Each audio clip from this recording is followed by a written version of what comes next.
Hey everyone, I'm Megyn Kelly. Welcome to the Megyn Kelly Show, everybody. It's Friday, and we have a special treat for you in studio today. Strudwick is here with me. Yes, Strudwick has come to the new studio.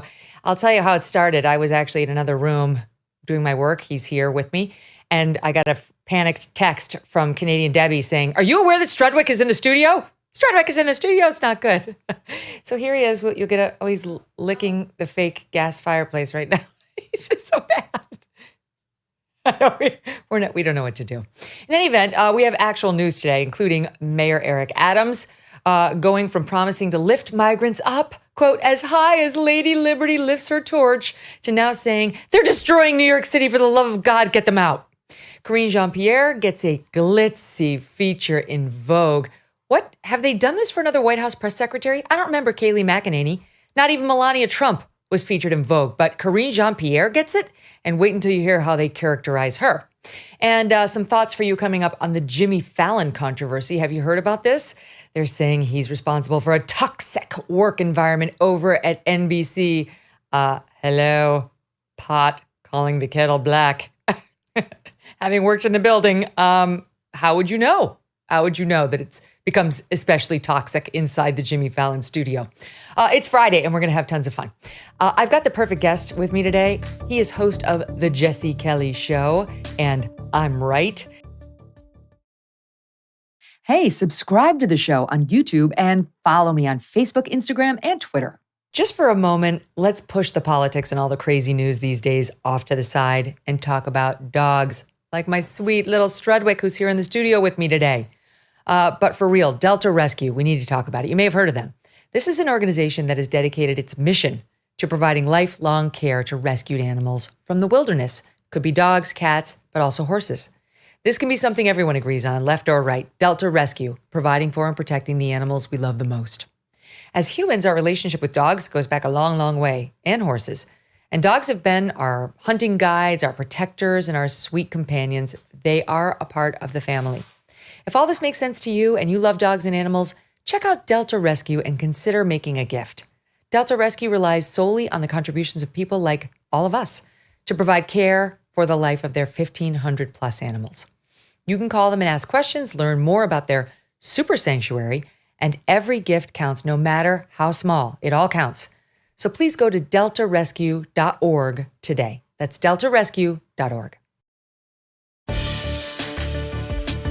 Jesse, welcome back. Megyn, I buzzed all my hair off. Actually, Aubrey buzzed all my hair off this weekend. She likes it too. I'm not sure, but she swears she likes it. I feel like she's lying though, Megyn, just to make me feel better. No, I got to get down low so I can see the top. No. What do you mean? What do you not like about it? I don't know. I don't know. All right, I'm forging ahead. Look at us with my red background and your red background and my red dog here. It's like we plunged into the gates of hell for this special Friday. It's true. And you're wearing red. If I'd known, I would have found something red too. Let's just go totally dark.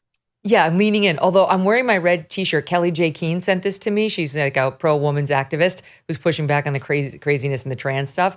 And that you can't see it in this light, but it says woman. It says woman in sparkles here, Jesse Kelly. Look, can you see it now? I'm kind of leaning back. I can't see woman! it. I can't see it, Megyn. I don't know what it is with you women in the sparkles. No, I can never read them. I can't see them. Well, trust me. I don't know why I'm wearing a shirt that reads woman. It's very clear that I am. But every once in a while, you want to remind people it's a word. It exists. It's an actual thing, notwithstanding what these crazy lunatics tell us. Okay, where to begin? I guess maybe the Karine Jean-Pierre controversy is as good as any. So she gets this spread in Vogue, Jesse. I mean, honestly, you would think that she were like the first lady or some prime minister, the way they give her sort of the royal treatment. And they have covered her like she is, our true next leader who's going to take us rhetorically into the next season. I'm trying to find okay, here they are.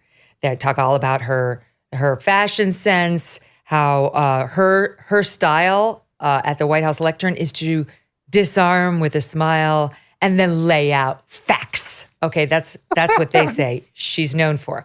The headline is, she has made history and waves.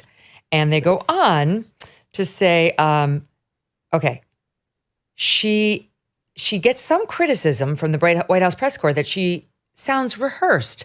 Writes Vogue, that is because she does rehearse.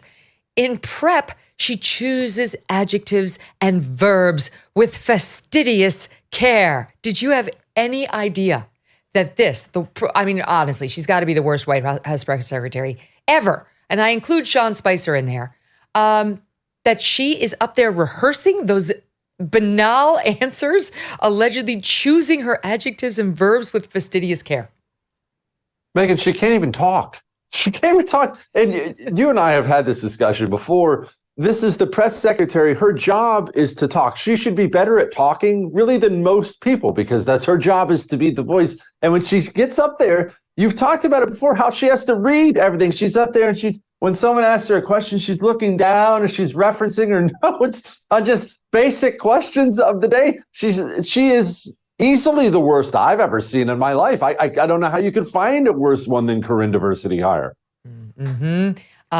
Although there's no evidence of any of this fastidious preparation, choosing her adjectives and verbs, if you actually take 2 minutes to listen to her. Our team put together just a short little montage of examples. Watch. When the PRC government surveillance balloons transited the continental U.S. briefly at least 3 times, as you just mentioned, during the president's prior administration, and once that we know of the beginning of this administration's, but never for this duration of time. The NORAD is part of it's a what you call a coalition, a consortium, a pact of nations. A pact, okay. Exactly. We did it clearly in step with Canada. 3 U.S. winners of the 2022 Nobel Prize, who won the Nobel Prize in chemistry, who won the Nobel Prize in physics, and who won the Nobel Prize in economic sciences. I don't have anything. I don't have anything. I don't have anything. I don't have anything. I just don't have anything. I don't have anything. We don't have anything. I just don't have anything. Here, he tripped over a sandbag on the stage, and briefly he tripped and got up, and he got right back up. And so I'll just leave it there.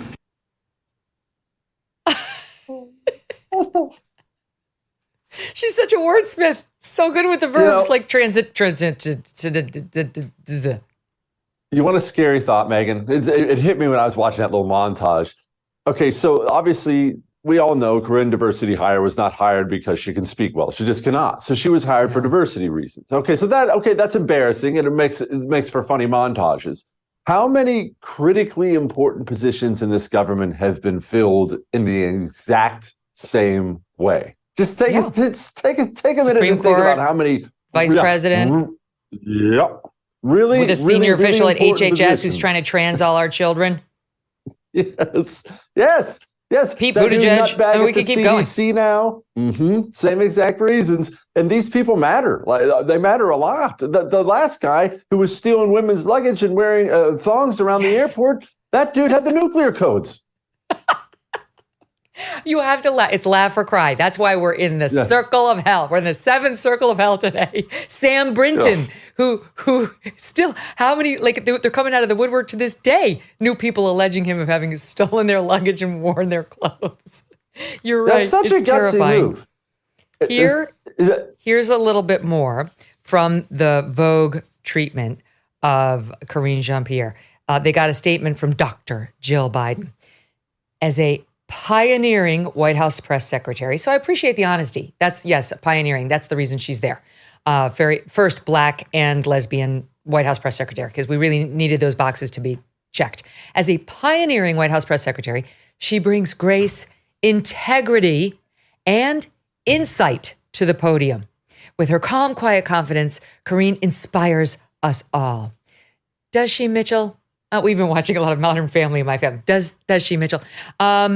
Integrity and insight to the podium. I mean, it's just a basic lie. I realize it's like a white lie. She's trying to be kind, but it's literally the exact opposite of what she does. She lies. They all do.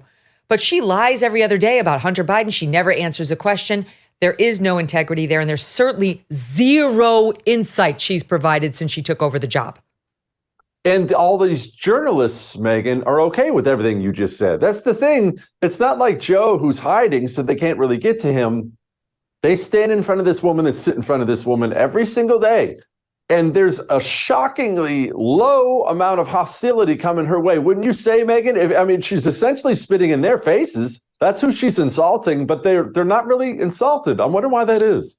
Yeah, well, it's amazing because they actually managed to find a couple of reporters to push back on this. The White House press corps saying, what is happening here? Like, since when do we do this with the White House press secretary? And she's been very anti-press. She's given her job is actually to funnel real information to the press corps, who represents, as much as we hate them, us. They're out there trying to get answers for the American people. So her middle finger every day to them of, I just don't have anything for you on that. I just don't have anything for you. I have nothing for you. Consult Hunter Biden, consult, it is a middle finger, and the press should be angry at her. All right, let's shift gears, because here in New York City, it's the second day of public school. And the New York City school system, like so many school systems in Blue America today, is a hot mess. The liberal woke policies are taking over, from the mass influx of illegal migrants to the mass influx of wokeness. I'll tell you something. A friend of mine was just talking to her very dear friend. They're both in the New York City public schools. And that friend's child went into class yesterday, and he was asked on day one, public school in New York, what are your pronouns? And he didn't say them. He didn't say them. He wanted name and pronoun. And he just said his name. And the teacher said, what's your pronoun? What are your pronouns? And he said his name again. And she said, what are your pronouns? And he said, I'm not comfortable with that. And she said, you have to say them to be respectful. And he refused. The mother was very proud of him. I am very proud of him. My kids ask me this all the time. Like, they know that this is a dangerous game these adults are asking them to play. And we're going to have somebody on in the second hour where we talk about this. But I say to them, you can say, I'm not comfortable with that discussion. I am not comfortable with that discussion. Like, who the F is looking at minor children and asking them to start the school day by thinking about gender identity? Well, that's the problem, Megyn, with the teaching profession right now. And it's many professions. Journalism is probably the foremost, but with the teaching profession especially, we automatically assign a certain level of respect to somebody when they tell us they're a teacher. Understandably so, right? Okay, so your job is to look after the next generation, educate people. So which is teacher, automatically you give them something. But we have to adjust our thinking, and we have to understand that a lot of these people go into teaching just to be predators. And I don't even just mean in like a really gross, sexual kind of a way. They go into the teaching profession because they want to break children away from their parents. They want to take children who have been given values by their parents and break those. That's why they're there. They're there to break you from your kids. And we have to accept that and start interrogating these teachers and challenging them a lot. And I'm glad the kids are getting some guts out there, because they're going to need them in this new country we have. What would you do if you found out that a teacher had asked your kid pronouns, tried to force your kid to say the pronouns, and then, God forbid, in the worst case scenario, your kid expresses some sort of gender confusion to the teacher, and the teacher starts agreeing to socially transition your child without telling you? Because this battle's starting to unfold in district after district, including in places like California. Like, what would you do? Megyn, I don't know if I'm allowed to say a lot of what I would do if somebody actually tried to harm either of my sons, but I will tell you this, and this is what sucks. You ask me, I would just yank my kids out of school. Whatever that meant for us, if that meant, we have to move jobs, quit jobs, move areas, whatever, but my kids are not going to go to school where they can be prey for people. And that's the hardest adjustment parents have to make in places like New York and California and various places where they're really going crazy. Are you going to have to make some sacrifices and some changes in your life to keep your kid from getting sent off to a place where they are prey for 7-8 hours a day? That's how a lot of these places are. And it's going to mean people have to make adjustments, really hard adjustments. That's right. Prey is exactly the right word, especially when you consider the number of so-called trans women who are doing this because it's a sexual fetish, and they're actually getting off on dressing like women. So we're letting our children participate in their sexual fantasy, like that Kayla Lemieux up in Canada. So my kid has to be there, when you're getting off? Like, you're going to get off that my kid is looking at you? No, it's a no. Yeah, that's that. Yeah, and look, it's okay to judge a book by its cover sometimes too. I realize a lot of people, especially people on the right, they tend to either they're nice or they pretend to be, right? They want to be. They at least want to appear to be nice. People want to be nice. But look, if you If you take your kid into kindergarten, first grade, and it's some woman in there with the crew cut and half her head shaved, and she's got 15 rings in her face and tattoos all over her neck, okay, you're going to have to make a judgment call there that human being is probably not the person you should be leaving your child with for 7-8 hours a day. It's time to start judging books by their cover. It's not like a lot of these freaks are very subtle about it. Half of them are pretending to be a different gender with weird makeup on. Like you just pointed out, the one guy, we all saw the guy in Canada with the gigantic fake. Well, we won't go into all that, but you can tell if your kid's teacher is a freak. Go talk to your kid's teacher. Yeah. It's not just gender, of course. The immigration problem now in New York and elsewhere is exploding. And this plan by Governor Greg Abbott of Texas and others along the southern border to ship migrants north is working. New York City is at its breaking point. We've had over 100,000 migrants come in over the past year, illegal migrants from all over the place. And I've been talking about how all these kids, now 20,000 of them, are going to the New York City public schools as of yesterday. And half of these kids, at least, don't speak English. So they're trying to find desperately Spanish-speaking teachers, but it's not just Spanish. These kids are coming from all over, from African countries, and there's a new mandate from the Department of Education that each school just kind of deal with it on their own, but they have to have at least one person at the school who can speak whatever language is now represented at their school. So you got to run. I mean, it's like basically you got to move in over at Rosetta Stone and try to find a little AI person who can speak Swahili for every new migrant who comes in who happens to speak it. Even though these kids are unvaccinated, and I don't just mean COVID, they can go to the schools without the MMR vaccine, the chickenpox vaccine, any of them. Meanwhile, my kids and your kids 100% have to have all of those just to step across the schoolhouse door. Megyn, this is the thing of it in our country. We have gotten so far away from actual border policy that most Americans on left, right, middle, doesn't matter. They couldn't stomach what actual border policy should be. Most nations in the history of the world understood you stop people at the border and don't allow them in. And it's not just, well, what about the felons? No, all of them. None of them are allowed in. That's not It's Australia. That's what Australia does. Of course. It's not mean or evil. Look, it doesn't look wonderful. It's not something you celebrate, but that's the way to preserve a country. And honestly, I'm thrilled at what's happening to New York City, not because I wish ill on New York City, which I love, as you well know, Megyn, because it finally takes an issue that southern states, the border states have been suffering from forever, and it finally puts it in front of the media so they're forced to cover it. What New York City's going through right now, that's Texas. That's Arizona. That's Southern California. That's New Mexico. That's what it is. There are places, Megyn, I'm 15 minutes away as I sit here right now from a place that has an entire wing in their K through 12 school, an entire wing just for Spanish speakers because they have so many freaking illegals in the school. They just had to build a whole new wing for them in the school. Sane countries do not do that. You don't bring in everybody who shows up and house them and feed them and medical care and education. They're giving them freaking Xboxes. One dude I read from Venezuela, he gets specialized Venezuelan cuisine every day. Not only do we not send him back, we say, come on in. We'll make you your pupusas or whatever you want fresh for you every day here in this country. That's not a country that is going to continue existing, Megyn. Our border policy is insane to me. It drives me nuts. There's a story today. I used to live on the Upper West Side of Manhattan. There's a story about how there's a hotel up there on 70th on the West Side where they'd been housing all these migrants, including mostly single men. Great. That's exactly what young families who live on the Upper West Side, a bunch of single male migrants moving in from God knows where. So now all these families have migrated in illegally, allegedly seeking asylum. And under Trump, at least, they had to prove that they had tried to seek asylum someplace else before they came to, like, you crossed through how many countries before you tried to seek asylum here? Why didn't you seek asylum someplace else if you were really fleeing conditions that were so bad, right? You would have gone to the first country you could. No, they all want to be here. It's here. So if it's just about here, it's a preference. It's not a true asylum claim. In any event, they had to kick these guys out because the families were taking over and they wanted to move them into the hotel. And the men got moved to Randall's Island, which is where our kids had to play sports for a long, long time because there are no athletic fields in Manhattan. You get there. This is my favorite Doug Brunt story on Randall's Island. He walks in with his buddy, they were coaching our kids when they were young. And our friend Jonathan goes, my God, it's so beautiful here. Look at these amazing fields. Why don't more people? What's that? What's that? It's right by a sewage treatment center that just, it reeks to high hell of sewage. This is how your kids grow up in New York.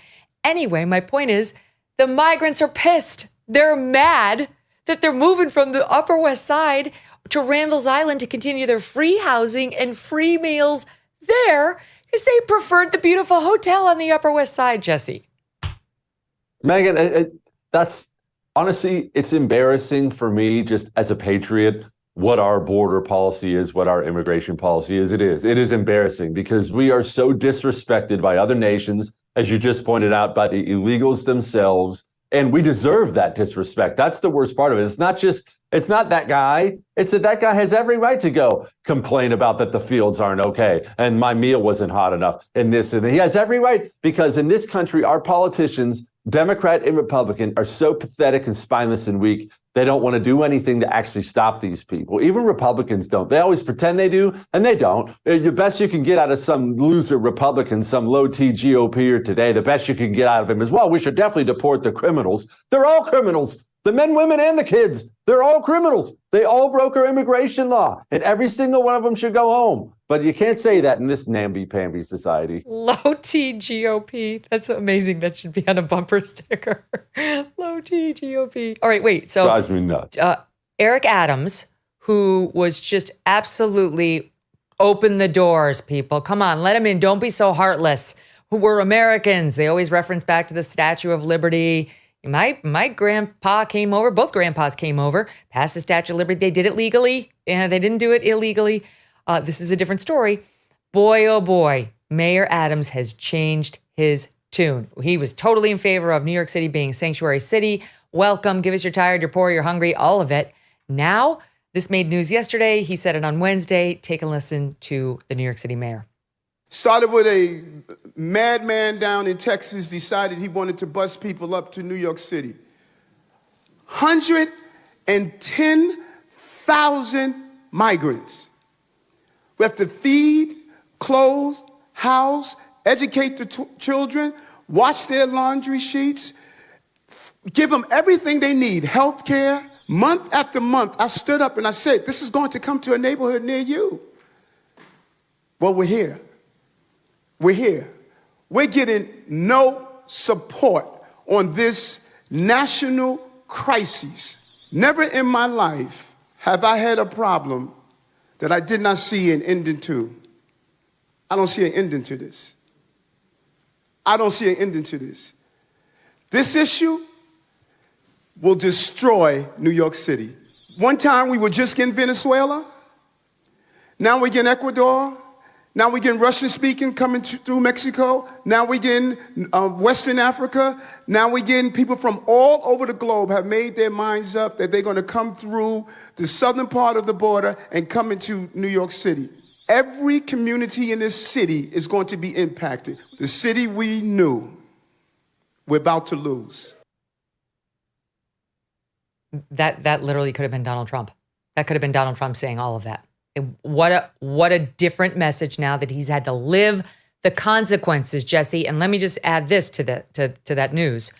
Bill Melugin of Fox News now reporting, he's citing from the LA Times reporting actually, with a scoop, reporting that the Biden administration is now considering forcing some migrant families who cross the border illegally to remain in Texas, limiting their ability to travel within the U.S.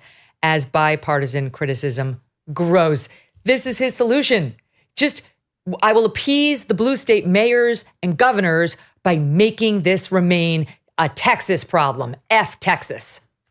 Well, of course. And these people are so evil, Megyn, the people who run this country, that they look at everything now as simply power. Everything's about allies or enemies. So if you're the Biden administration, I'll use the administration because Joe's not actually making any decisions, as everyone knows. If you're the Biden administration, what are you? You're a bunch of commie dirtballs. Lisa Monaco, Susan Rice, Valerie Jarrett. Everybody knows the names of the real committed commies behind the scenes. So what do you want? You want to flood the country with illegal immigrants because it's going to help you break America, which you hate anyway. So you start flooding America. The red state governors actually do something smart, which is something they rarely do, and that's they send them to the sanctuary places. Now the sanctuary places freak. Well, that's not going to sway the communists from his goal. Remember, he has a goal. His goal is to burn down the country. So he's not going to stop. He's just going to stop making you have to deal with it. Let's just send all of them to my enemies so we can bankrupt the red states. That's how evil these people are. And people think I'm over the top when I say that stuff, but I'm telling you, that's how they look at the country. They look at this region and that region. That's why Joe Biden hops on a plane right away and goes and sees Maui. Still hasn't been to East Palestine. It was all about how they vote.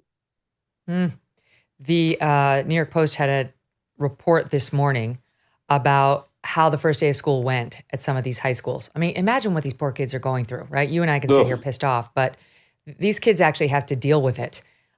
So they show up to school, for example, in one Queens high school, Newcomers High School on Long Island City, to overflow. Look at this. These are lines of the teenagers trying to get into their school. These schools were historically underattended because of chronic absenteeism, because of community problems and so on. But now you can't even get in, as they expect at least 21,000 migrant students to enroll. The report says it's unclear how many of the kids were asylum seekers because the Department of Education doesn't keep those records. It does not track the immigration student or status of the students. It doesn't want to know. And so they are moving a lot of the legitimate students, the Americans whose parents paid taxes, which is why they're allowed to attend there, to other off-campus buildings where they're crammed in like sardines so that the migrants, non-paying and unvaccinated, can mix into the normal classrooms with the air conditioning and get their 45 different translators so that they can receive the lessons. I mean, these poor parents who are now having to deal with this, and the kids as well. This is why the blue states are going to empty, Megyn, of everybody who can. And it's going to be such a sad state of affairs going forward in this country in the blue areas like New York, where New York's only going to be for the mega rich or the dirt poor, and everybody middle class is going to pack up and leave. Because you don't have to be a political person to want that to stop. Imagine sending your kid to that every day. If you can afford it, if you have to move down to a shanty, you're getting your kid out of that environment. And these blue areas, as they continue to descend into whatever crap they're going to finally turn into, it's going to really, really suck as people have to pack up and uproot their lives and leave. But people are not going to live under that. I wouldn't live under that. Forget that. I never would. No. And then, as we pointed out, once your kid finally makes it into the classroom, he sits down ready to do some learning and is asked what his pronouns are. That's the state of not just our New York City schools, but I hear from parents across the country, more and more in the blue states, it's starting to happen, and it's really driving unrest, even in blue states like California and New York. Let me put a pause in it there. We'll take a quick break, and we'll come back much, much more to discuss with Jessie Kelly, including the revelation of who the special grand jury down in Georgia wanted to indict. Remember that lunatic grand jury 4-person who was everywhere? Now we know some of the people she was all excited about, but alas, the DA did draw the line at a couple of sitting U.S. senators. All right, stand by. I'll tell you who the unsung heroes of COVID are. Obviously, the frontline workers. But what about those business owners who hung in there and paid their employees?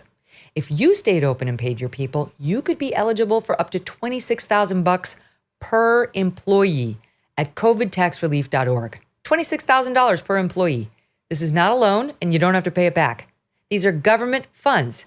All types of businesses, including nonprofits and churches, can be eligible, but you need to apply now because Congress may pull the funds. covidtaxrelief.org has helped tens of thousands of businesses just like yours and secured over $500 million. And unlike others, they charge nothing up front. They do all the work and share a percentage of the cash they get you. You did the tough thing for your employees during COVID. Now let covidtaxrelief.org help you get up to $26,000 per employee. Visit covidtaxrelief.org. That's covidtaxrelief.org. So they just released information on who that Georgia grand jury, it was a special grand jury that was more of an investigative tool for this Fani Willis, who's now going after Trump, and 45 other defendants, or 19 others. She wanted to make it even more than the 19. She wanted to include, the grand jury was asked to consider and gave her a thumbs up on including for criminal indictment people like Lindsey Graham, Kelly Loeffler, David Perdue. These are Georgia, senators. And of course, Lindsey Graham, sitting South Carolina U.S. Senator. In the end, Fani Willis decided not to do it, but the whole thing makes you remember how absurd the process was to begin with, how sweeping it was. I mean, everyone committed a crime. That's really what was presented to the grand jury. The grand jury didn't come up with Lindsey Graham on its own, the special grand jury. They were presented that as, hey, here's another criminal, and here's Kelly Loeffler. Anybody who questioned the election process was presented to this special grand jury as a potential criminal, and you had morons like this woman on the special grand jury who were like, sure, another ham sandwich? Sure, another ham sandwich. Remember her? Watch.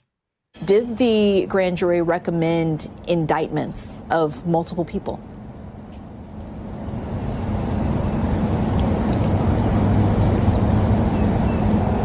Yes. I will tell you, it's not a short list. I mean, we saw 75 people, and there are 6 pages of the report cut out. So we're talking about more than a dozen people? I would say that, yes. Are these recognizable names that people would know? There are certainly names that you would recognize, yes. There definitely are some names that you expect. And she was talking about how excited she would have been to swear in President Trump. She's literally, for the listening audience, raising her eyebrows like playfully in response and rocking back and forth and looking coyly at the interviewer. The whole process is becoming very clear, Jesse, on how this all went down.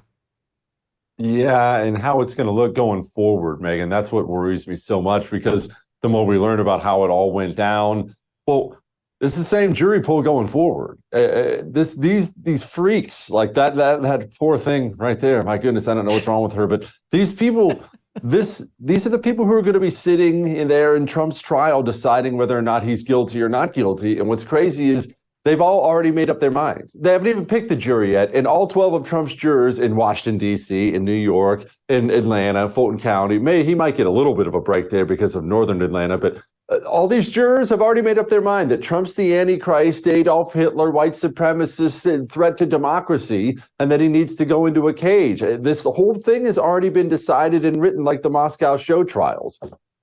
I wonder whether there's anything to be gleaned, though, because they voted, I think, 13-7 to indict Senator Lindsey Graham.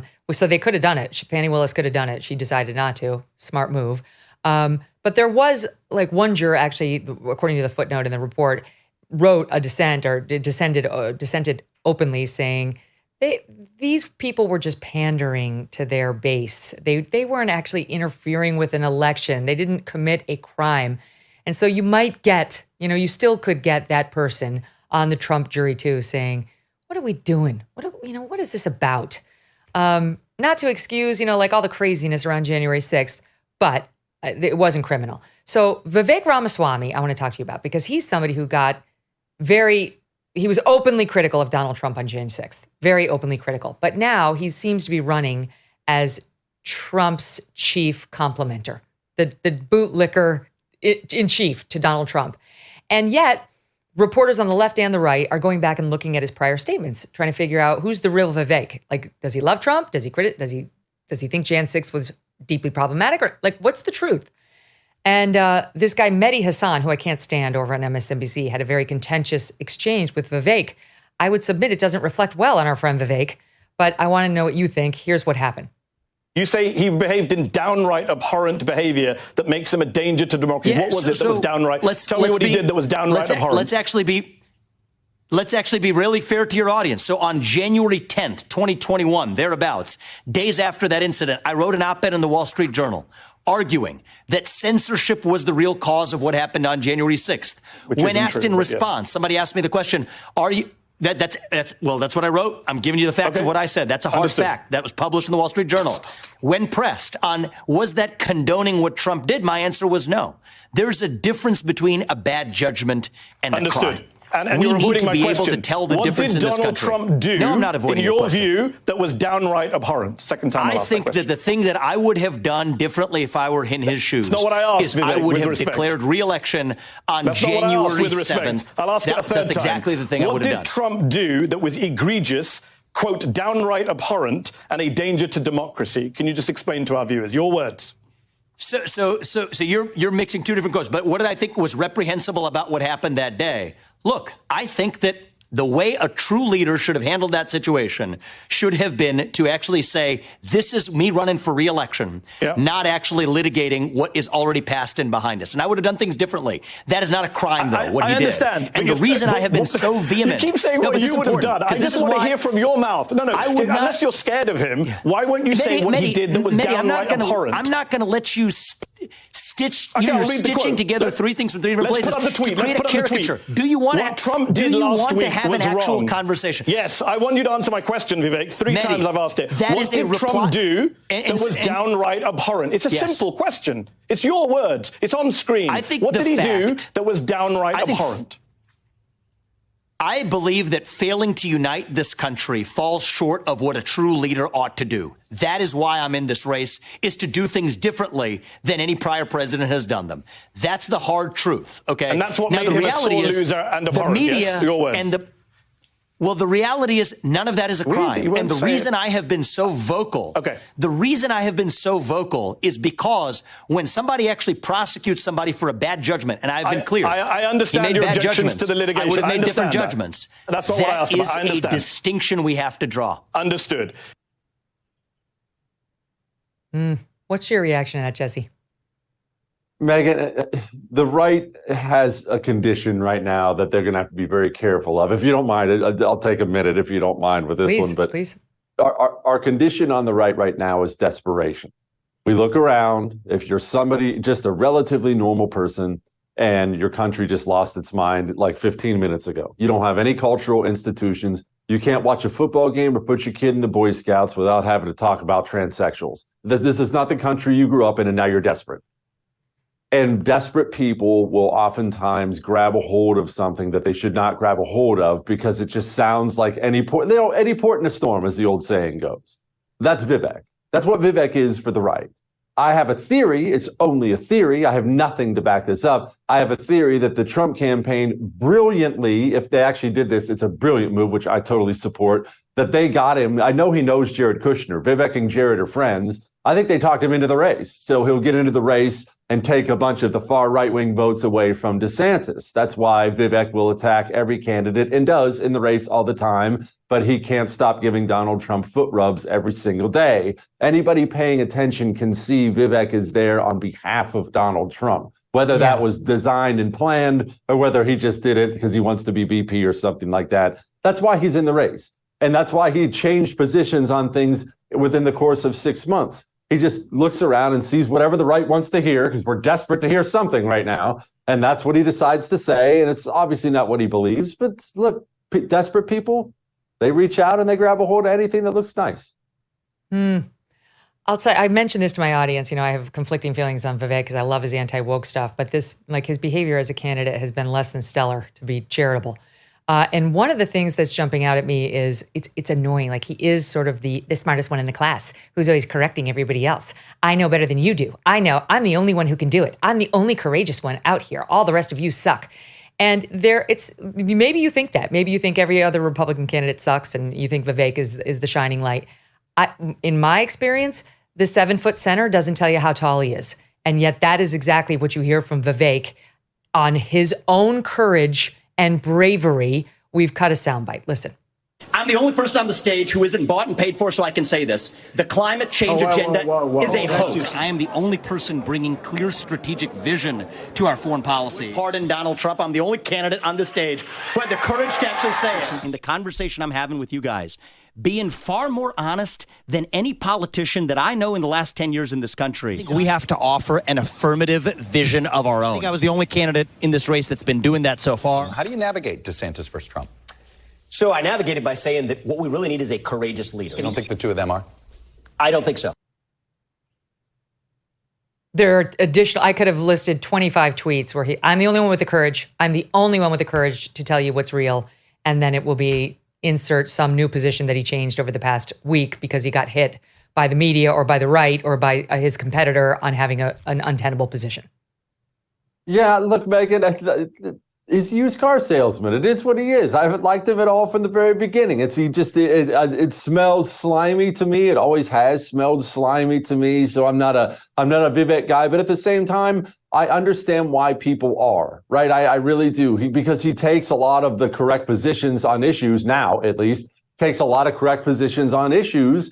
And people are dying for somebody that'll step up and say, you know, hey, we don't have to pussyfoot around this. Yeah, we should eliminate the FBI. This is an organization that has become a clear and present danger to the national security of the United States of America, and they should be eliminated completely. That's an appropriate position to have. And when he's the only one who's willing to say it in a race, then it does make him appealing. So I get the appeal. I just he's the first of many, Megyn, who are going to come. I think 2024 is very likely going to go real ugly for us. And so we're going to be real desperate after that. And there'll be many Viveks in the future who are going to come in and sound just so perfect and say all the right things, and they're probably not going to be. Yeah, be careful. Be careful of the man who tells you everything you always wanted to hear. The age issue in politics has been everywhere, right? Nancy Pelosi comes out today to add to the issue. Number one, claiming she's going to run again. Okay, she's 83. She says she's going to run again. And number two, claiming that the criticism of Dianne Feinstein as needing to step down is sexist. You're a sexist jerk if you think Di-Fi, who literally has forgotten how to vote in the U.S. Senate, should step down. Megyn, I actually am a huge admirer of Nancy Pelosi. I mean, I hate her just like everyone else does, but I just love the gumption, I think you'd say, on the woman. She's always been this way, just like blatant, right out there about Dianne Feinstein. Well, yeah, that's sexist. She's just like this Terminator Democrat robot, and she always has. And I guess I wish for somebody like that on our side. One thing I don't get, though, Megyn, is why you would run again and stay in Congress. Now, I understand it's not exactly a brutal life for her, but they're worth millions and millions and millions of dollars. The Pelosi family is. Why would you want to be in Washington, D.C.? Why do these people want to die in office, Megyn? I don't understand it at all. Go die on a beach in Italy or something somewhere. Why do they all do this? I don't get it at all. They can't step away from power, right? It's fair. Oh my God, Strebik is right now opening the door to the studio and letting himself in. Okay, what could possibly go wrong? So let's talk about Jimmy Fallon, because having worked at NBC, I understand people saying it's a toxic place to work. I do, trust me. However, it's rare to see somebody like Jimmy Fallon, who's supposed to be everybody's favorite late night guy, though not according to the ratings, come under this kind of scrutiny. And the controversy is getting bad. Now, I will tell you, he's not the worst. The Daily Show has the worst ratings. They only have 366,000 people watching that show.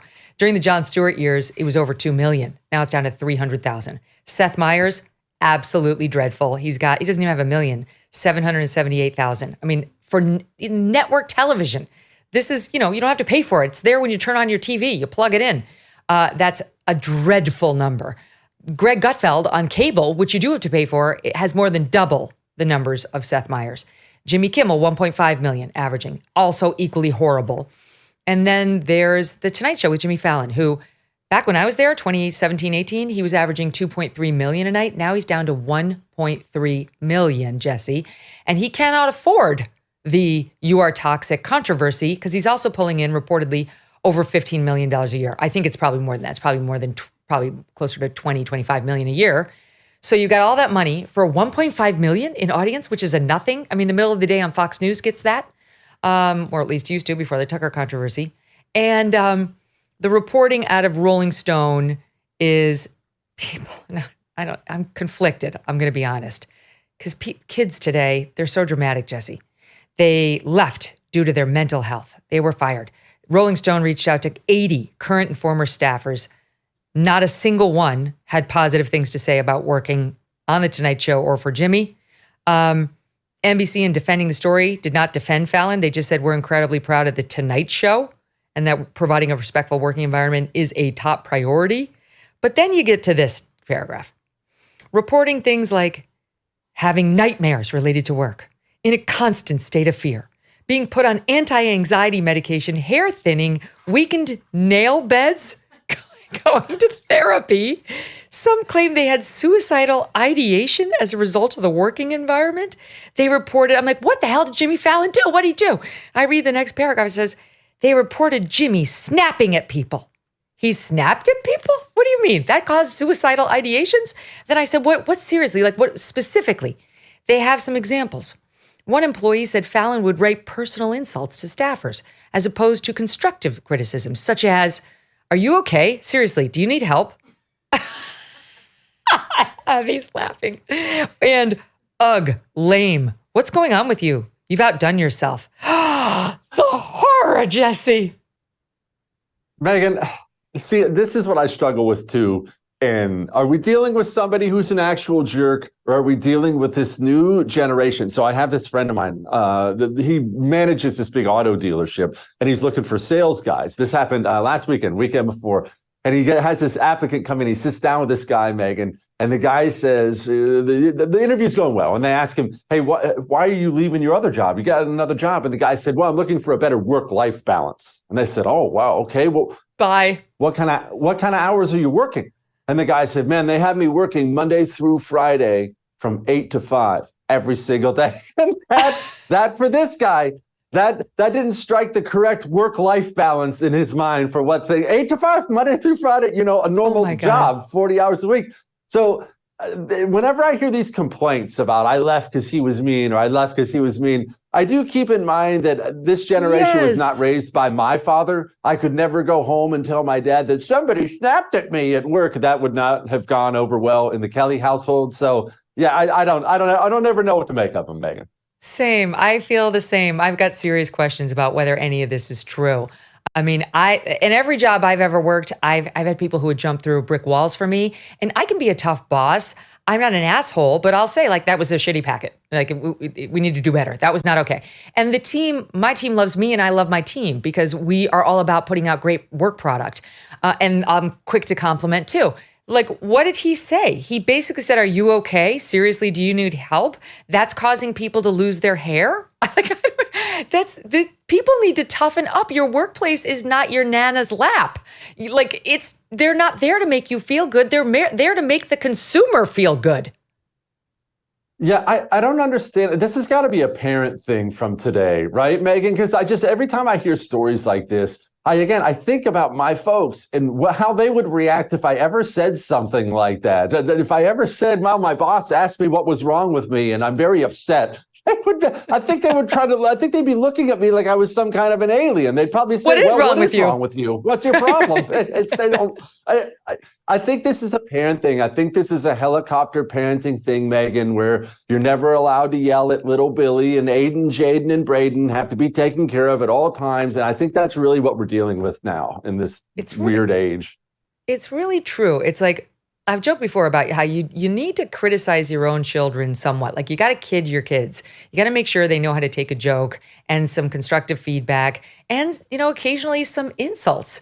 We actually have practiced insulting our kids with our kids. Like, how would you deal with it? Like, if a bully came up to you and said, "You're stupid and you suck and nobody likes you, you have no friends," how would you handle it? And we went down the line, and our eldest Yates had like a clever retort.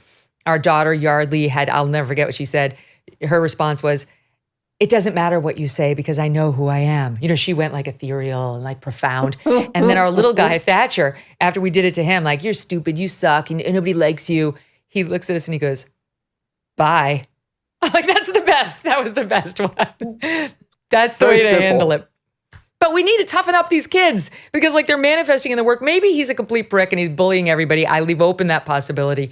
But I mean, the way this sounds, Jesse, we have another bunch of snowflakes who are running to Rolling Stone to try, I guess, to get Jimmy Fallon out of there. Yeah, well, they'll probably succeed. And in the end, no matter what, it won't even be the ratings that brought him down. It'll be because some 25-year-old fresh out of college got her feels hurt. That's what it'll be, Megyn, for poor anxiety medication. Yes, honestly, like, all I can tell you is yes.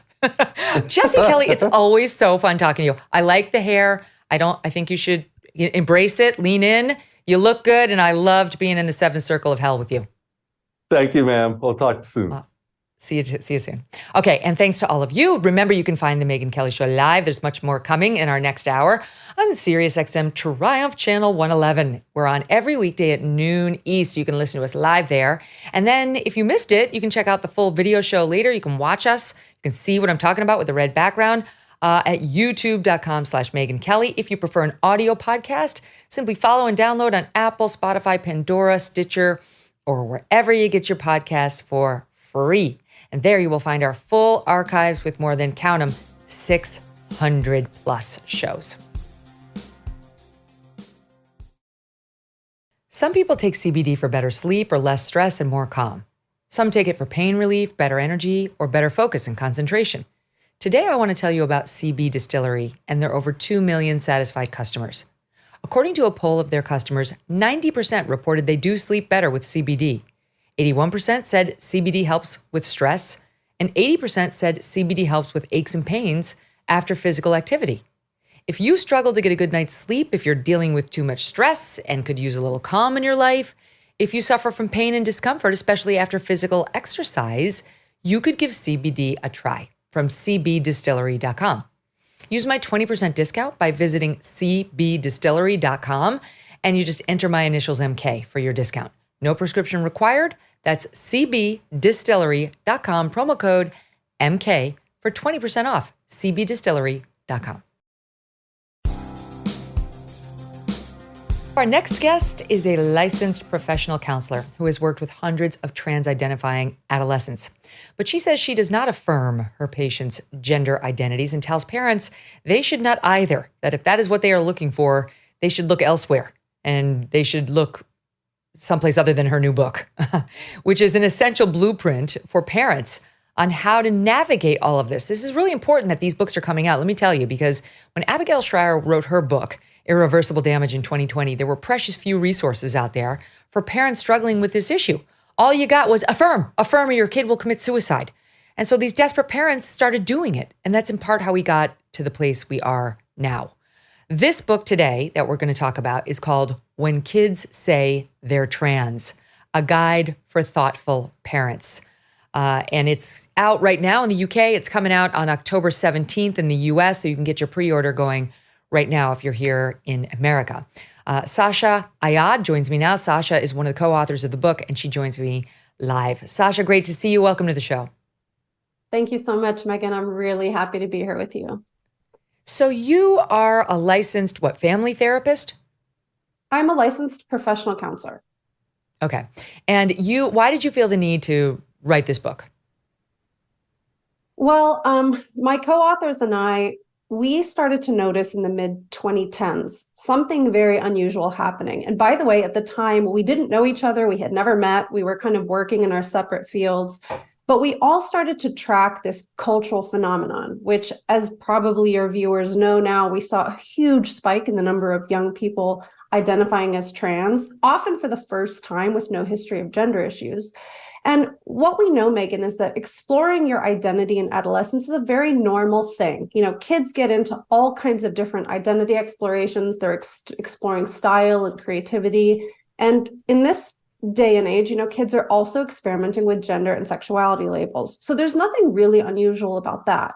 But what Lisa and Stella and I started to find in these online parent reports was something very unusual, which is, as you mentioned, parents were, noticing that their kids were, also very distressed about other things. Maybe they had histories of, eating disorders or cutting or some other kind of mental health distress.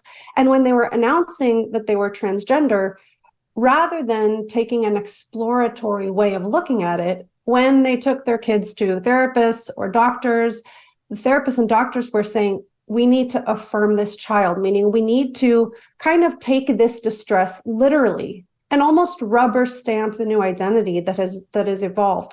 So we thought that this was very unusual. And when you think about the kind of complicated and heavy medical burden involved with a pathway towards hormones and surgeries, we thought, wait a minute, there's something really wrong here. And it is not appropriate for therapists and doctors to be taking these trans declarations literally. So we connected with each other because we were writing and talking about our concerns. And honestly, Megyn, this was in the mid-2010s. There was not a lot of infrastructure for people to speak out. So when I started my practice in 2016, and just to make sure I kind of correct the statement, I've worked with dozens of trans-identified kids, but I have worked with hundreds of families. So in 2016, when I started to speak about this and write about this, I connected with Lisa, who also wrote about social contagion and psychic epidemics. And then Stella O'Malley made an incredible BBC film in 2018 called Trans Kids, It's Time to Talk. So we kind of found each other doing this similar work and connected. And since then, since speaking about our concerns, we ended up each getting completely flooded by thousands and thousands of messages and emails and voicemails from parents who were describing this very thing. Like, my kid was really distressed. So upsetting. They have nowhere to turn. We talked about this with Dr. Marian Grossman about how there's so few and far between honest therapists who will use talk therapy and explore what's going on with the child, as opposed to affirm, you're right, you're in the wrong body. Right. And I think there's a kind of black and white narrative here too, right? So we have people saying that either you affirm, which means you literally agree with your child, or you kind of allow them to experiment with gender in this way, or you say, no, this is impossible. This is not going on for you. You're just a girl. There's nothing we can do about that. And actually, most families that we meet are kind of somewhere in the middle, which is coming from a place of, I see that you're distressed. Tell me more. I love you. We will always be your parents. We will get through this together. So there's a very compassionate way to take this suffering seriously without literally agreeing that the conclusion is, I'm trans. I was born in the wrong body. It's so important to handle it just right, because the child can easily become untethered from you and immerse themselves further in this world of gender ideology. So you do, even if you're as anti all of this with children as I am, you have to be smart and you have to thread the needle just right if you have a kid coming to you saying they are feeling this. It's almost like, okay, by this point, you've already missed something with your child. Like, I think there's been a bit of a fail, because, you know, you should have been on top of it and on top of your child's well-being and their time online and all that. But we all fail. I mean, none of us is a perfect parent. And in today's day and age, these kids get sucked into this stuff, even with a great parent. So in any event, at that point, now that the only decision you have to make is, how do I handle this in the most savvy fashion to help this child exit out the other side? Yeah. And I want to talk about something else. You know, we tend to focus a lot on the kind of rapid onset gender dysphoria stories, because I think they're the most stark and they're the most shocking. So if you have a child who's historically been, let's say a girl who's historically been incredibly feminine, right? And then she starts struggling with body image or eating disorders. And then during COVID, she's on her computer for, 12, 15 hours a day. And she's binge watching transition timelines and, trans YouTube and TikTok. And she announces trans. I think most people, reasonable people, will say there's something really unhealthy about that, and we should help her reconcile with her body. But I also want to point out that any child these days who is naturally gender nonconforming, and maybe gay or lesbian or bisexual, and has always had a pattern of kind of being a little bit outside of the box when it comes to gender and gender expression, they are also incredibly vulnerable. I mean, this is even happening for adult women I know who, part of the lesbian community, for example, were noticing all their female friends were transitioning. So I want to be really clear. This is not just about kids with no history of gender nonconformity. This is for anybody who may be vulnerable to the belief that if I'm different, it means my body is wrong. If I'm feeling ambivalent about my sexuality or my gender nonconformity, it means I need to change my body. And we have a problem with that belief because we want to celebrate people's expression and their creativity. We don't feel like we need to message that it means your body is wrong or that there's anything wrong with your biological sex. We've talked about this before, but I just had Glenn Greenwald on the show a few days ago, and we were talking about how he, as a gay man, really objects to this, what's happening to the children, because he really feels like in today's day and age, the little Glenn would have been forced over into, you're a girl. You're not gay, you're a girl. And I was saying, I feel the same because I was a tomboy. You write about tomboys in the book, and you had a good point. This is me when I was a kid. I look like a boy. If you didn't know this was Megyn Kelly, you would say this is a little boy in a tire swing, and my dirty jeans and my ripped sweatshirt and my boy haircut. And I was all girl. I was just a gender nonconforming girl who didn't like dresses. Like, it's absurd that this version of me would be told you're not actually a girl who's going to grow into a woman and be a fully feminine. And even if I didn't turn out totally feminine, who cares? Our tent's very big.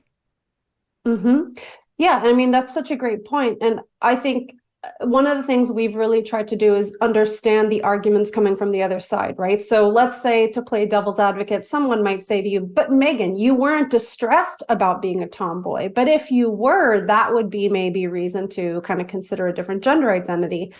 But, the cultural context is really different. So any kid who is gender nonconforming is surrounded by kind of cultural prompts to question their biological sex, right? So asking a kid's pronouns all the time, or being taught certain kind of health ed curricula in school, which says, we all have a gender identity and you may actually be a boy trapped in a girl's body. And, this language is odd because I think it could be metaphorically valuable to understand like a transgender adult's experience, right? But when we start kind of suggesting these narratives to kids, going through adolescence is hard for everyone. So if you have a history of that gender nonconformity, you might be really convinced that this explains why you're different or why things are difficult for you. And it's interesting to see your photo from childhood because one of the co-authors of the book, Stella O'Malley, she lives in Ireland. She's a psychotherapist there. And she had a very intense experience of gender distress as a kid. And I would say today, 100% she'd qualify for a gender dysphoria diagnosis. And she was not just a tomboy. She adamantly insisted that she was a boy and thought she was a boy. And she describes, we have a podcast called Gender A Wider Lens, and she often talks about this on the show. Going through puberty was an excruciating experience for her, because she didn't want to become a woman. So she had this kind of classic gender dysphoria. And she often says, when I came into my own sexual awareness of like my attractions and developing relationships and having crushes, that actually pulled me out of my gender dysphoria because I realized biology is bigger than me.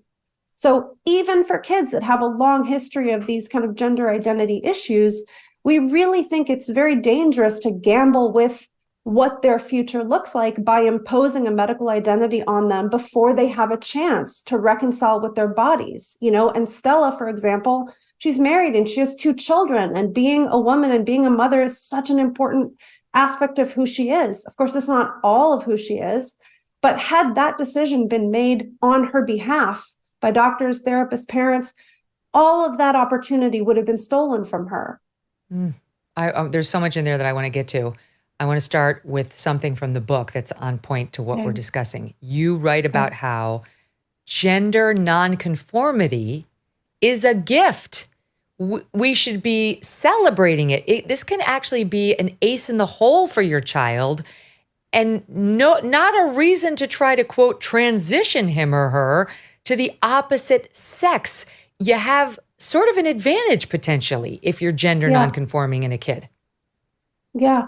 I mean, we know there's not a lot of research out there, but we do know that there's some overlap with gender nonconformity and intelligence and creativity. And I mean, I think people from my generation or other generations can remember some of the most creative artists and, actors and writers have always kind of thought outside of the box when it comes to the way they express themselves. So we absolutely think that this should be celebrated. And we certainly don't believe that people should try to force their kids into a certain rigid idea of what does it mean to be female or what does it mean to be male.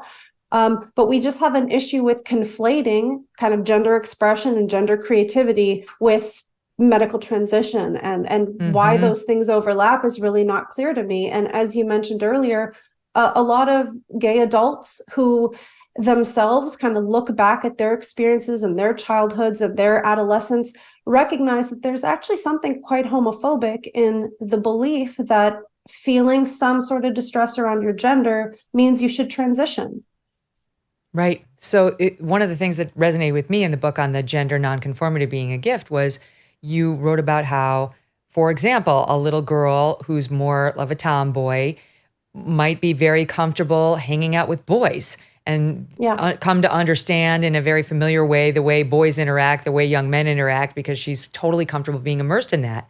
And that's 100% the case for me. I had lots of girlfriends too, but I had lots of guy friends, and growing up just immersed with, just boys and sports and boys sports, boys things. So now I always was very comfortable around men, and I remain very comfortable around men, and that has been a professional advantage to me. So, like, people don't ever think about it in that way now. Now it's like, oh, you feel comfortable with the boys? That's because you are one. And even on the guy front, and I know the book does a good job pointing this out too, we stigmatize the boys who are gender nonconforming. It's okay to be a tomboy, but it's not okay to be, and you say there's not even a term for, tom girl or Jane girl, whatever, it doesn't exist because we kind of stigmatize it.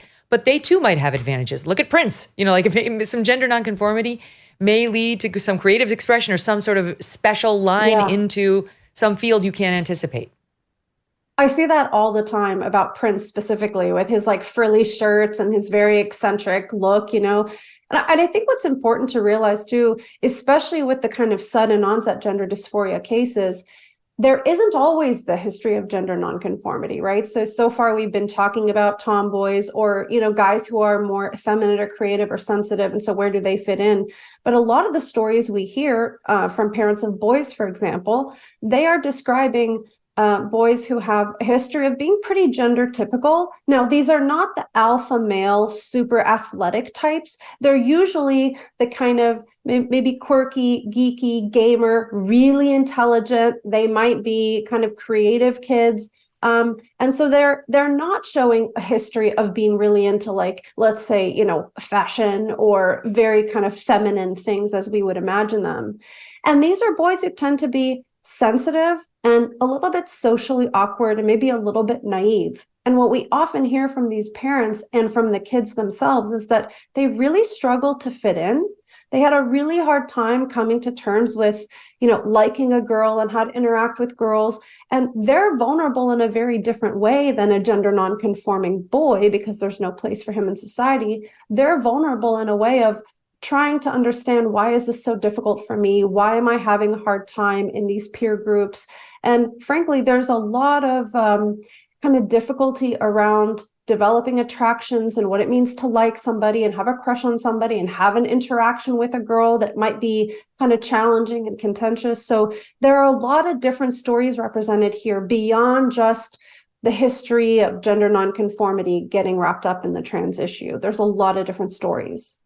But the takeaway on this piece of the discussion is, if you have a little boy who wants to play dress up with a dress or who wants to play with dolls or a Barbie, go for it. You don't need to say, no, boys play with trucks, because you're worried he's like getting sucked into the trans ideology. It's kind of exactly the opposite. Let him not think the boy lane is only this very limited group of things. Let him play with whatever the hell he wants to. Just because he wants to put on a dress for a day doesn't mean he's a girl or that he's going to say he's trans. And same for the girls. And the more you allow them to have this full expression of themselves, playing with whatever they want, the less likely you are potentially to develop this problem. Yeah, I think we've really intertwined sex and gender expression in a way that doesn't make sense. So with your example, I think it's perfect to say, if you like to play with Barbies and you like to play with dolls, that's great. And don't lie to him about his body and his biology, right? He's a boy, and boys can express themselves in lots of different ways. And puberty's coming. And when puberty comes, here are some of the changes that will happen to you. And you don't have to change anything about your preferences or your personality or what you find interesting. So I really like that example, because parents, as we talk about in the book, we encourage them to basically let their kids be themselves without imposing all of these kind of adult labels. And, while we're on this topic, I think there are a couple of ways people misuse the term transgender, right? I wonder if we're going to talk a little bit about this. I tweeted recently about a clip from a Chris Cuomo special from about 8 or 9 months ago. I have it. I'll play it. Okay. I'll play it, and then you can offer your commentary on it. Here it is. Okay. In terms of the concern that, but when they're young, they don't know, and you should wait. We wait with kids on everything else. We don't like them make decisions about where they're going to go to college, let alone what their identity is. Response. My response is that kids know their genders. Unequivocally, cisgender kids know their genders and transgender kids know their genders, and there shouldn't be really a difference between them. Think about how sure you felt of your gender from some of your earliest childhood memories. It's no different. This is Dr. Meredith McNamara claiming your kid knows. Your kid may know better than you do, and we should just be trusting these children and offering this so-called affirming care. Go ahead. Yeah. Well, a couple things really stood out to me. I watched the entire program to refresh my memory. And, you know, when I tweeted about this, I said, well, the cultural context has changed, right? We touched on this earlier, Megyn. You know, Chris Cuomo as a little boy was probably not being shown the gender unicorn at school and being told that if you feel distress about your sex, it might be because you're born in the wrong body. And he probably wasn't asked his pronouns every single day at school or, you know, in peer groups. And as we know, a lot of these kids are going online and really imbibing a lot of beliefs about biology, identity, biological sex, and gender dysphoria, which kind of equates distress with being trans. So I'm sure that was not the context Chris Cuomo grew up in. So maybe that's why he didn't feel confused about his gender, right? But I think, you know, in the piece in general, Chris Cuomo talked a lot about transgender kids. He kept using the phrase transgender kids. And he said something like, you know, transgender people have been around as long as our culture. And I think that's really interesting. And I think when people use the term trans kids, they might be referring to one of two things. And I'd like to just take a minute to parse these out. They might be referring to the phenomenon that a young person is experiencing gender dysphoria. And as they get older, it doesn't get alleviated. And they end up medically and socially transitioning. And so it's almost like we're retroactively applying this adult label to the child. Like it's a predictive label, right? And then the second thing is what we've been talking about so far, which is a kid who's so gender nonconforming that they are kind of different, right? And people viscerally see them. They just sense like, this is not a typical girl. This is not a typical boy. But the problem is that we really don't know which kids with severe gender dysphoria will outgrow it and transition, and which ones will which ones will outgrow it and not transition versus which ones will actually transition. So we're playing a bit of a gamble when a kid's experiencing gender dysphoria and we call them a transgender child, because that's a narrative, it's a framing that adults are using to help this kid explain their distress rather than something maybe more neutral, which is, you know, you're experiencing some distress around your gender. There could be lots of reasons for that. And there are also lots of ways to help you feel better. But when we call kids transgender kids, we're kind of locking them into this identity. And frankly, when a kid is very young, they believe what adults tell them. So, you know, if you tell a child that's female, you are really a boy. And don't worry, when puberty comes, we'll take care of it with puberty blockers and you won't have to deal with that. And when you get old enough, you can have this or that medical intervention and surgery. I mean, kids will believe what we tell them. So it's not that the distress isn't real, but the way adults help kids frame their distress matters a lot. So so the bottom line is, just because your child may have some gender dysphoria, some confusion around the gender issue, does not mean he or she is trans. It doesn't mean that. Don't slap the label on them. It means your child may need some help. And what issues causing that confusion is really the big question. I mean, it seems in the vast, vast majority of cases, it's not a true trans kid. It's not somebody who's really got the disorder that people have when they're 2 and they will never be happy unless they transition into the opposite sex or at least give it their best shot. It's not that. It's a kid who, the book does a great job of pointing this out, in like half of the cases, maybe on the autism spectrum, or maybe gifted. Gifted kids have an unusually high percentage of flirting with this kind of, well, problem or issue, right? So like, you're just saying like, don't label them, because you're a high likelihood you're going to get it wrong. They're not trans. They have an issue. They have a gender issue. Yeah. I mean, there's so much there too that you said, Megyn. These kids are quite intelligent. Many of the kids I work with are brilliant. And I think they're kind of speaking to something they metaphorically feel. You know, have you ever been in a situation that is so difficult and so overwhelming that you think, this isn't supposed to be happening to me? And when you're going through puberty and your breasts are developing, you're feeling awkward, and maybe you've had some sort of like a sexual assault, or maybe you're dealing with serious body image issues. Metaphorically, you can feel like you were born in the wrong body. It's a metaphor, right? So we should not be taking metaphors literally. And, another thing that you said is we may be getting it wrong if we label the kids as trans kids. And I think our framing is a little bit different here. We've met a lot of transgender adults through this work who feel like transition benefited them. But I have a hard time saying, well, they were the true trans people. Because I've also met adults who, let's say, transitioned and lived as transgender for 10, 15, 20 years. And then for whatever reason, that stopped serving them. And so they started living a different way.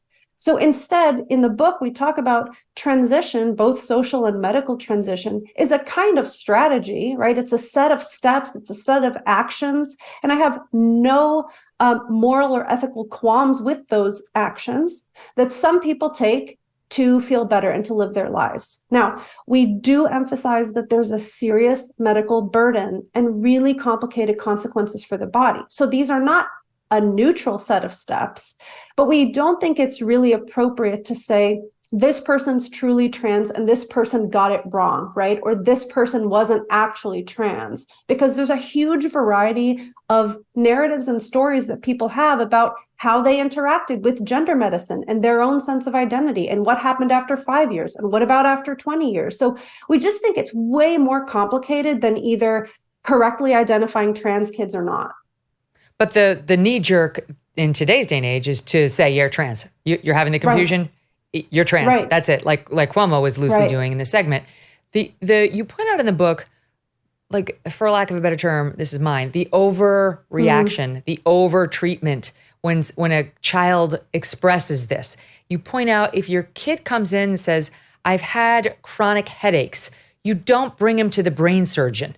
Right? Like in the sort of watchful waiting approach that a lot of parents take. You don't bring him to the brain surgeon. You watch him, and if he continues coming back and then he starts throwing up regularly and he's like gets debilitated at school, then maybe you go to a neurologist and you say, I've got a real problem on my hands.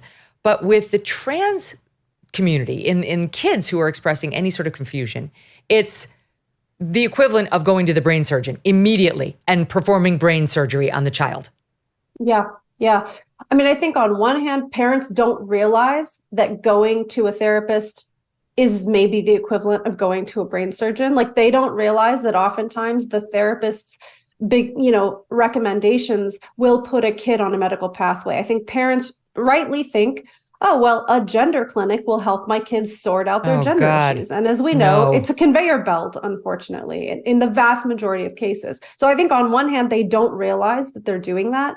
And then I think secondly, a lot of the parents we work with, they are very, very responsive to their kids' needs. Every time their kid is distressed or struggling with something, they just want to figure out how to help them feel better. And we think that comes from a really good place. But as you were just talking about with your previous guest, we also have to help kids kind of tolerate that sometimes life is hard. Sometimes you are going to have discomfort with your body, and sometimes you'll feel alienated from a sense of who you are. And it's not to dismiss them and say, you'll get over it. But there's a way to lean in with care and compassion that is not the same thing as like, oh no, we need professional help right now, right? So, I mean, that's why we wrote the book in the first place, Megyn. We want to give parents some of the confidence and tools to essentially do what is, pretty basic parenting stuff. And you're so right that when gender comes into the picture, it kind of scrambles everyone's brain and they don't know how to think about this issue anymore. And that's why we use these examples of other kind of very common parenting scenarios to help parents realize, okay, let's get this in perspective. A phrase that I used to hear a lot growing up is that teenagers act out, right? Like I remember, if some kid was doing something that seemed really out there or seemed self-destructive, society had a term for that. It was acting out, and it meant that it was a cry for help, right? That it wasn't really about the surface story. And that's the last chapter in our book. It's not really about gender. So we see that this is often an expression of other things going on. So if we run with the gender piece, we miss all the stuff that's going on beneath the surface that might be the real issue.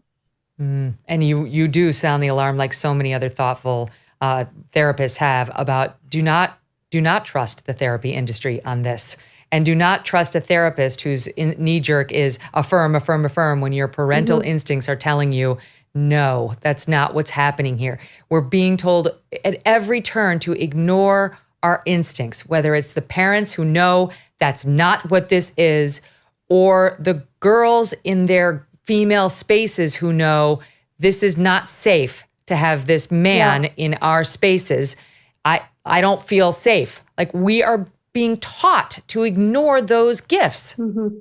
This is huge. I mean, the parents who rightly recognize that something isn't quite right with their kid, and they have an instinct, a strong instinct that says, affirming is not going to help my child feel better.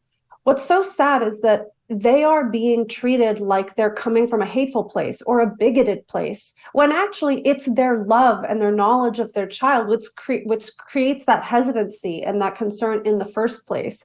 And there's so much about the kind of reality denial that is part of these gender beliefs that we find so destructive. And frankly, it's just like we talked about earlier, destructive to lie to kids about what their eyes are telling them, what they see around them, what their bodies mean, what is the reality of their body. So there's a lot of instinct squashing elements here, which is not healthy. And, we often say, feelings aren't facts. So sometimes we might have an emotional reaction that we need to think about and deliberate on, but that's very different from kind of blatantly gaslighting parents that actually everything is fine with their kid. And if you go along with it, everything will be better. I mean, that is a real gaslighting, and it is a squashing of intuition. And that's why we want parents to, read this book, get the information they need, right? We talk about the latest research, the information they need to know to make informed decisions. And then we talk about some of the delicate and practical situations that a lot of families find themselves in,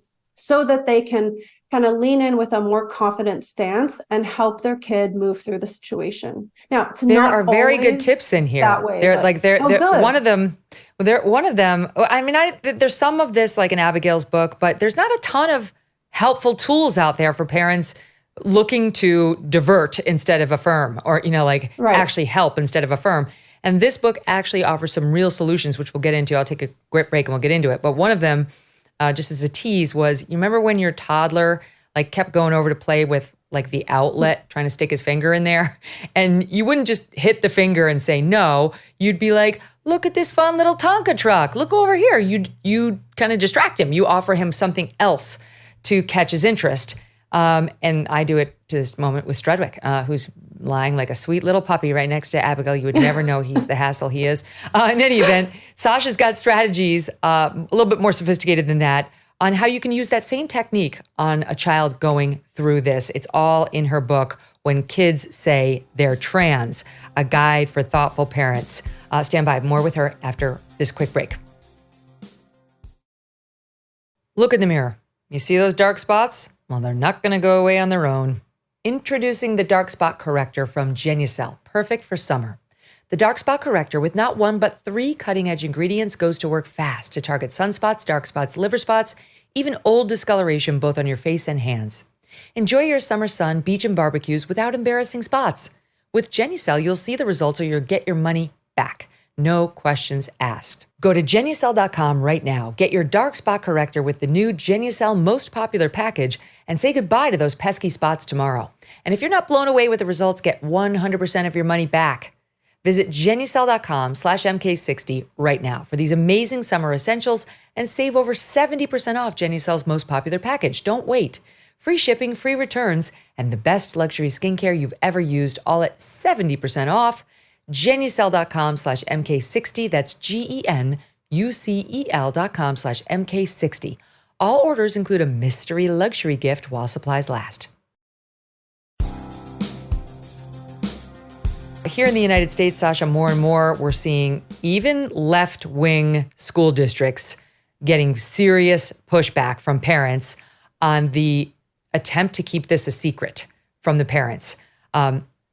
I've had arguments online with so-called social workers who maintain it's completely appropriate for a social worker at a school or a guidance counselor at a school to whom a child says, I'm secretly trans, and I want to transition here at school, and I don't want you to tell my parents to keep it a secret. And in the New York City publics and privates now, it's policy. It's policy. And not just in New York, it's happening more and more and more. Yeah. Out in Los Angeles, near Los Angeles, I think this was Orange County, just last night, they were in the news because the school board was forced to take a vote on whether they should be required, as the parents were demanding, to notify the parents if this happens. It passed, I think, 4-3. It just got through. The 3 who were against it, if I'm remembering correctly, got up and walked out. They were so angry that they were about to lose. One of them was very vocal about how wrong this vote was to keep parents in the loop. We have a little bit of her. She was on the losing side, thankfully. As a teacher, I oppose this policy. Any student comes out to me, I will not out them. I will not do it. It's not in their best interest.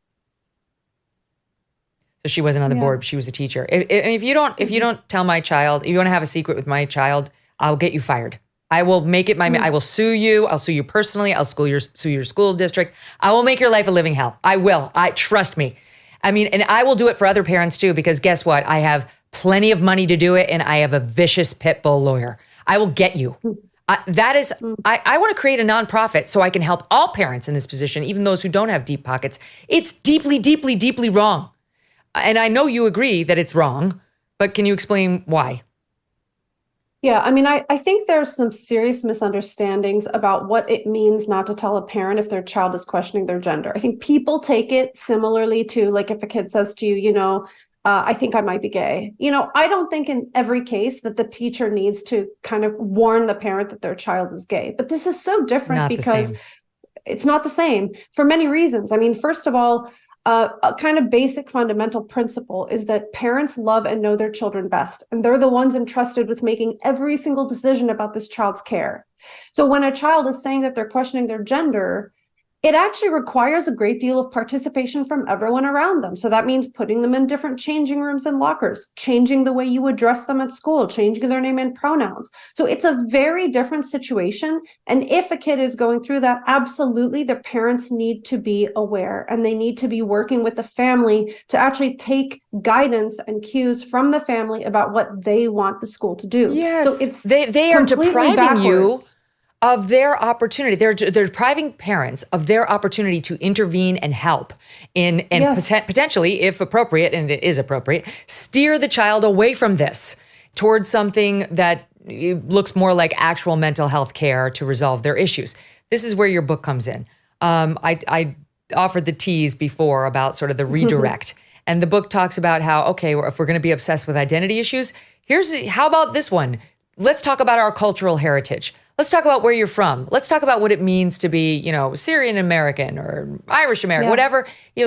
That's actually worked for some of the parents. And other parents that I know you interviewed talked about how we're going to immerse our kid, like our kid's going hardcore chess club. Like we're going to wean him off of the Reddit and the YouTube, and he's going to become a mathlete or something like this. Can you talk about it? Yeah, sure. I mean, over the last maybe 7 or 8 years, I used to tell people early on, parents who contacted me, I'd say, we're learning together because we don't have any precedent for what to do in these situations. Rapid onset gender dysphoria is a brand new phenomenon. And luckily, Lisa, Stella, and I, we were advising parents and talking with them early on. And a lot of our clinical instincts turned out to be right because we've kept in touch with families over the last 7 or 8 years. And parents report back to us what was helpful, what was not helpful. And ultimately, what we want is to help these kids thrive and be happy and be more themselves and have a broad perspective on what it means to be a person, what it means to be a human, right? So we encourage parents to keep things broad. If your child is going down the tunnel vision path of getting obsessed with gender as this kind of magic solution to their problems, make sure their life is actually full of interesting, enriching, valuable activities that they like, right? Support their gender nonconformity. It's okay to express yourself in different ways. But if your child is pretending to be someone they're not, and it's making them more self-conscious and hate their body more, that doesn't seem to be a healthy road. So we want to make sure that parents really lean in with a lot of quality time and bonding and keeping their kids busy with fun and interesting things and really broaden their world, right? Getting tunnel vision is never a good idea. And you point out too, I talked about this recently, but work on yourself too. And Dr. Laura says this. She follows me on SiriusXM. I love Dr. Laura. I love her. But she always says in all her years of doing family therapy, she's never met a kid with a problem. She's met tons of kids with parents who have problems, right? Like, look at yourself. How are you living? How is your marriage? How is your mental health? How is your household before you just sort of rain down on your kid? Yeah. And I mean, frankly, most of the parents we talk to aren't trying to rain down on their kid per se, but it's just that the kid is such an obvious, glaring distress that it's so easy to focus on. And to be fair, I mean, it's really hard when you are a parent who sees something going on and all of society around you says you're bad for thinking that way. So I think even when there were challenges in the family, it can get exacerbated when a parent feels so isolated and alone and ostracized. But you're absolutely right. There's a whole chapter about mental well-being for the parent, because this can become a rabbit hole that kind of the kid falls down the rabbit hole and then the parent falls down the rabbit hole too. So the same kind of philosophy about making sure you are a well-rounded whole person. Don't get too obsessed with this idea. And Helena is a brilliant detransitioned young woman who talks about this on our podcast and lots of other media appearances. But for her, the gender distress was a kind of signal that something else was going on in the family structure. She was feeling a bit abandoned because her mom was really busy with this or that thing. And so, that's not the exact story that we see. But parents who do really well in this situation, they often say stuff like, this gender thing was a wake-up call for our family. And we really started to think about what was going on. Maybe the sibling had really complicated medical issues. And so everybody was focused on her brother for 3 years and she kind of got neglected. So it was a wake-up call to see that there is something else going on that might be the root cause of this. So I think you're right. It's a family system that needs to be looked at and thought about. And some minor changes here and there can make a big difference.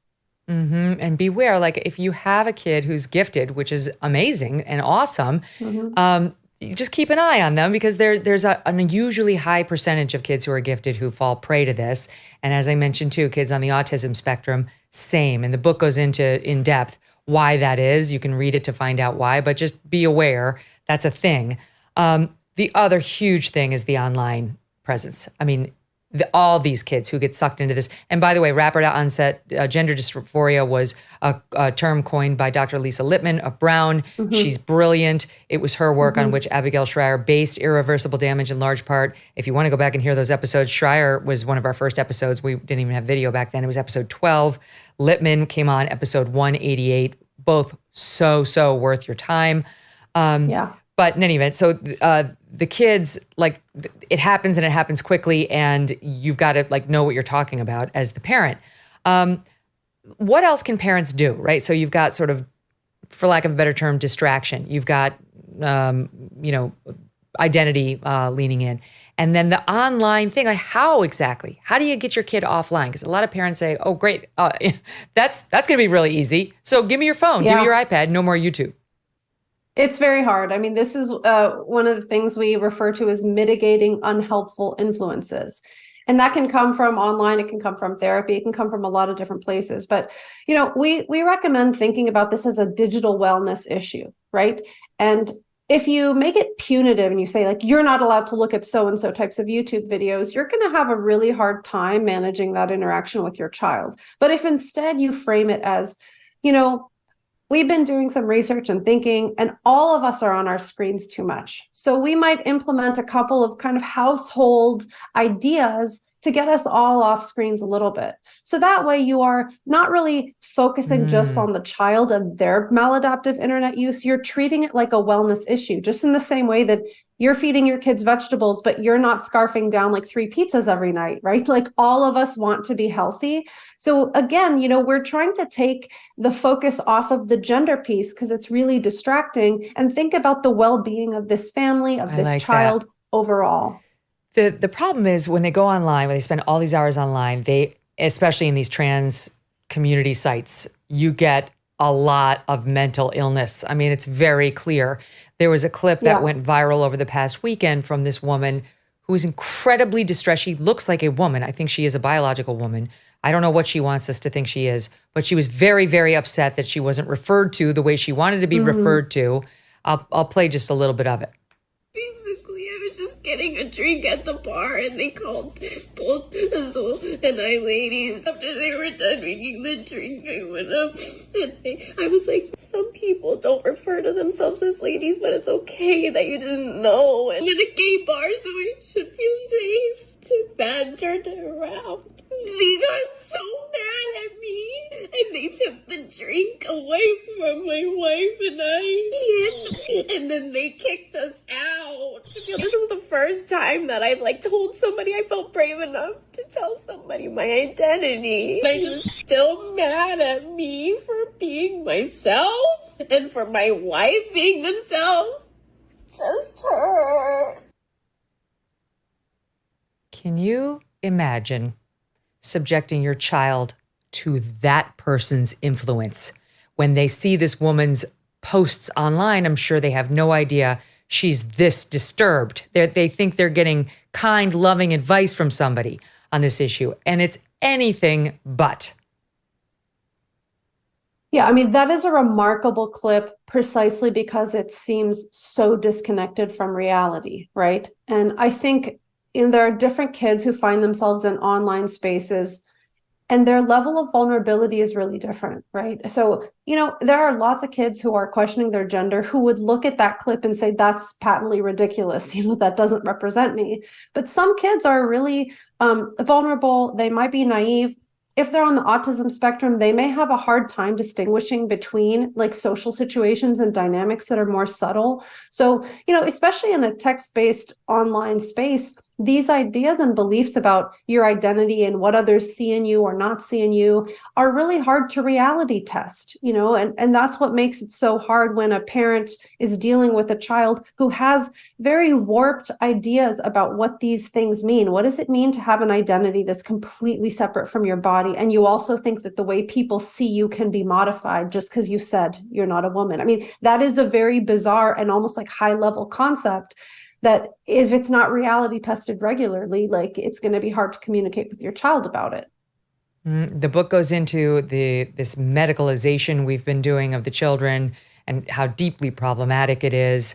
And I mean, I think, we have to end on the fear-mongering about suicide, because the reason so many parents have been pulled into affirming when they don't want to is the lie that your kid's going to kill themselves unless you do it. Yeah, we have to talk about that. We run these in-person parenting events, and there's another one coming up actually later this month with a couple spots open. But it was shocking when we got together with parents in person.